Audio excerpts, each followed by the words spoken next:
नमस्कार दोस्तों, मैं एक सरम चंद्रशेखर गुले अपना अपने CNE share market YouTube channel पे स्वागत करता हूँ। हम देखेंगे क्वार्टर थ्री का रिजल्ट 25 तारीख का। उसमें हमारे स्टॉक होंगे ACC, Adani power, Tata technologies and JSW steel, चारों बड़ी कंपनी है।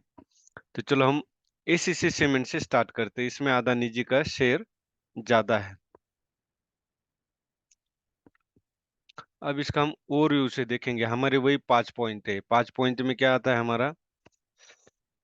पी रेशियो और price to book ratio. Price to book ratio और पी रेशियो होना चाहिए 15 से 25 या 30 के आसपास तक होना चाहिए, और प्राइस टू बुक रेशियो होना चाहिए कम से कम ज्यादा से ज्यादा 3 से आगे तो होना नहीं चाहिए। तो ये हमारा दोनों ही ठीक है।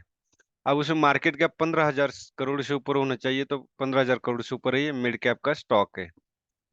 और इसका सीमेंट सेक्टर में अच्छा नाम भी है कंपनी का। अब इसका फाइनेंशियल हम देखेंगे। फाइनेंशियल में हम क्या देखेंगे? इसका क्वार्टरली रिजल्ट में हमें क्या है, कंपनी में अगर ग्रो होगा तभी हमारी स्टॉक की प्राइस बढ़ेगी। अगर फंडामेंटल आपको लॉन्ग टर्म के लिए कोई स्टॉक लेना है तो आपको ग्रोथ वाली कंपनी चाहिए। अगर हर सालाना तो तौर पे अगर सेम प्रॉफिट कर रही है, तो बाकी एक्सपेंडिचर बढ़ रहे, बाकी जो कैपिटल एक्सपेंडिचर हो, ऑपरेटिंग एक्सपेंडिचर हो, ये सारे बढ़ रहे, तो आप नहीं है।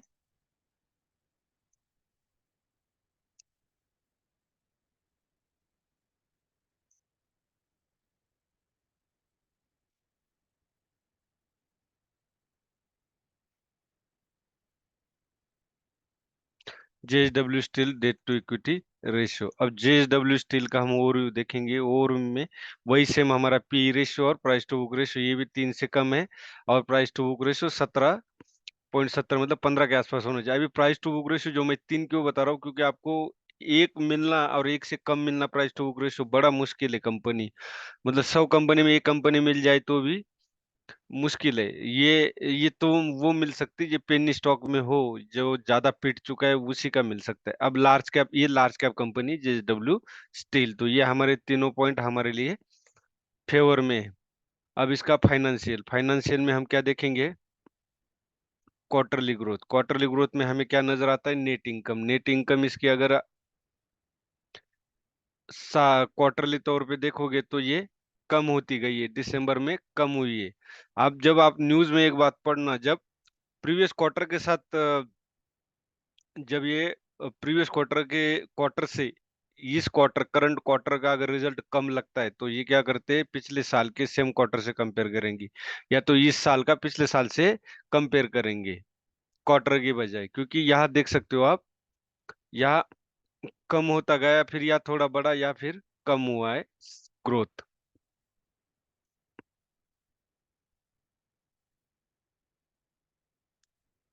तो ये एक नेगेटिव पॉइंट गया, लेकिन ये एक पॉजिटिव पॉइंट है, फ्री कैश फ्लो है।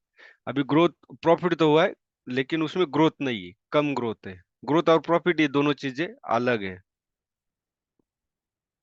होल्डिंग कांस्टेंट है, लो प्लेज है, मतलब कोई प्लेज नहीं है। और टोटल प्रोमोटर होल्डर 44.81 है।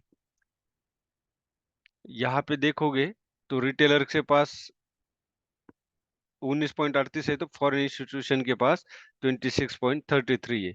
अब इसका हम क्या, जेएसडब्ल्यू का डेट टू इक्विटी रेशियो भी हमारे फेवर में 0.89।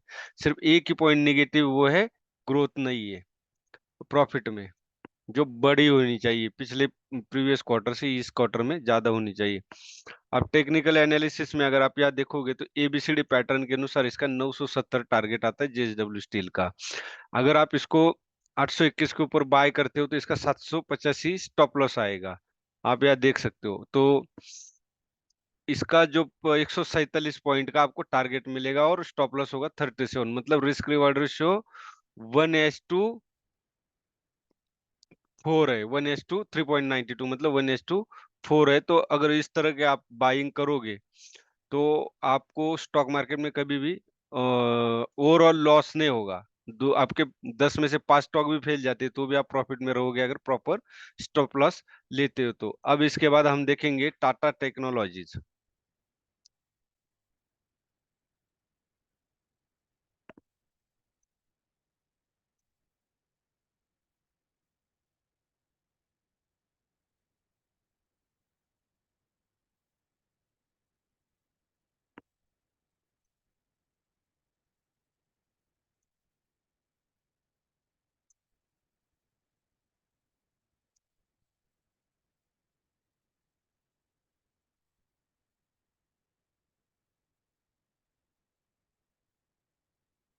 टाटा टेक्नोलॉजीज का डेट टू इक्विटी रेशियो 0 है।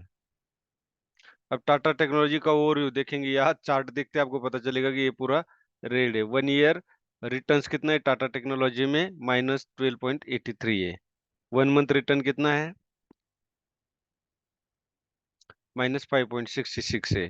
प्राइस टू बुक रेशियो बहुत ज्यादा है, 15.50, 15 गुना आप पे कर रहे हो। पी रेशियो, ये दोनों ही हमारे लिए निगेटिव है। अब फाइनेंशियल हम देखेंगे,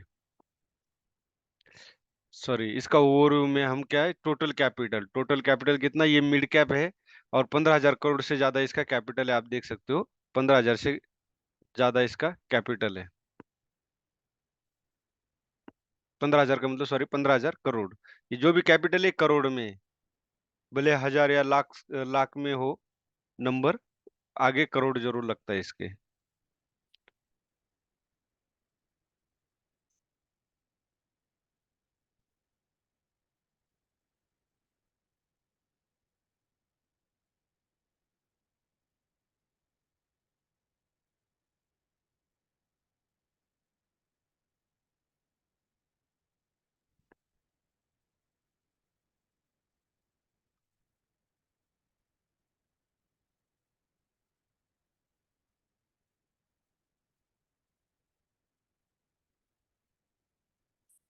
टाटा टेक्नोलॉजी का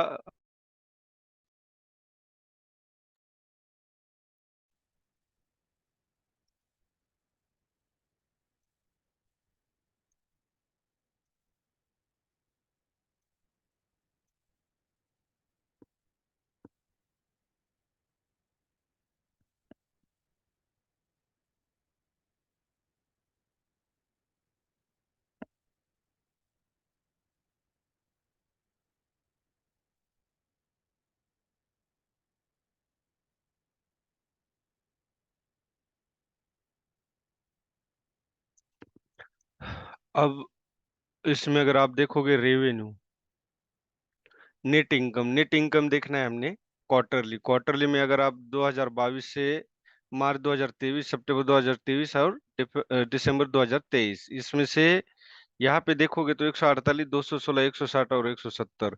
मतलब ये मार्च 2023 में बढ़ा था, सितंबर में कम हुआ और दिसंबर में उससे पहले उसके प्रीवियस क्वार्टर से बढ़ा हुआ है। मतलब ग्रोथ में निरंतरता नहीं है। कैश फ्लो, कैश फ्लो आप देखोगे तो पॉजिटिव, ये पॉइंट सही है, लेकिन इसका जो पी और प्राइस टू बुक रेशियो ये, और इसका प्रॉफिट में जो ग्रोथ ग्रोथ में जो निरंतरता होनी चाहिए वो निरंतरता नहीं है। लो प्लेज प्रमोटर होल्डिंग है, क्योंकि ये अभी ओपन हुआ है तो प्रमोटर का कोई प्लेज नहीं है और 50% से ज्यादा है, और रिटेलर के पास इसका ज्यादा स्टेक है। तो टाटा टेक्नोलॉजी का हम देखेंगे डेट टू इक्विटी रेशियो, अगर आप देखोगे तो 0 है। और टेक्निकल एनालिसिस अगर आप देखोगे तो इसमें कोई कैंडल ही नहीं, तो कुछ बताने लायक नहीं। जब तक कोई पैटर्न नहीं बनेगा, कुछ नहीं बनेगा, हम बाय नहीं कर सकते। हम सिर्फ इसका जो ओवरव्यू में प्राइस टू बुक रेशियो और पी, जो प्राइस टू बुक रेशियो वो 15 गुना है, 15.5 गुना है, और पी रेशियो भी बहुत ज्यादा है। तो आप इसमें खुद ही अपनी डिसीजन ले सकते हैं। अब हम देखेंगे अडानी पावर। अदानी पावर का भी रिजल्ट अच्छा लगा है, लेकिन वो उन्होंने क्या किया है, सेम पिछले साल के क्वार्टर से कंपेयर किया है, प्रीवियस क्वार्टर से नहीं किया, क्योंकि प्रीवियस क्वार्टर से कम है।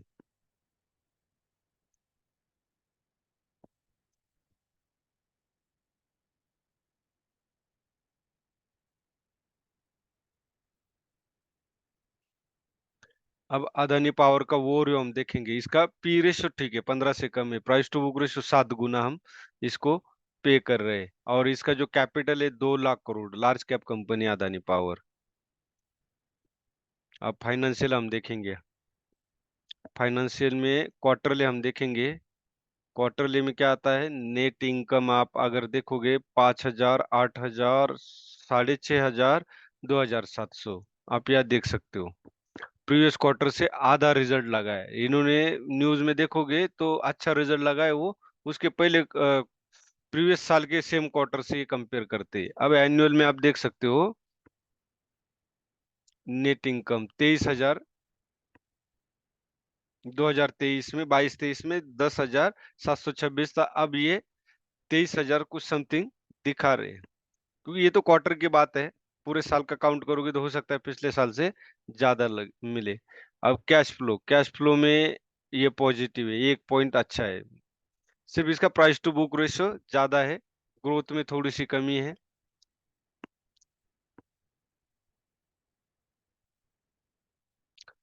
यहाँ डिक्रीज किया हुआ है होल्डिंग को, और 71% फिर भी अभी भी है, मतलब 50% से ज्यादा है। और फॉरेन इंस्टीट्यूशंस जो है वो 15.86 और रिटेल 11.20। अभी अदानी पावर का डेट टू इक्विटी रेशियो बहुत ज्यादा है, 79.5 गुना है, तो इसमें थोड़ा सा आप लॉन्ग टर्म के बारे में आपको सोचना पड़ेगा।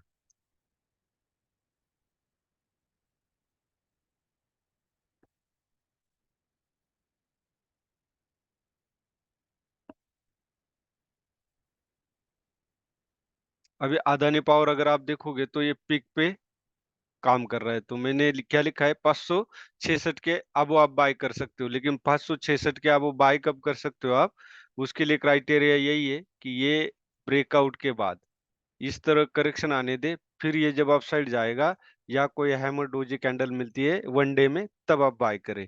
अदरवाइज इंतजार करें 421 के आसपास आ जाए तब बाय करें, क्योंकि इसकी एक्चुअल बाइंग प्राइस यही पे थी। ये था अदानी पावर का टोटली फंडामेंटल और टेक्निकल एनालिसिस मैंने बता दिया। ये अभी बाय सेल का एक डिस्क्लेमर है कि कोई बाय और सेल का रिकमेंडेशन नहीं, बाय और सेल के लिए आप अपनी डिसीजन खुद ले।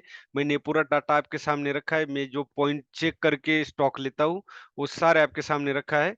तो आप भी खुद इसको पढ़े। ये जो वीडियो है ये ओनली फॉर एजुकेशन पर्पज से, कोई रिकमेंडेशन नहीं। सो ज्यादा से ज्यादा वीडियो बनाने के लिए आपका लाइक और आपका सब्सक्रिप्शन बेहद जरूरी है।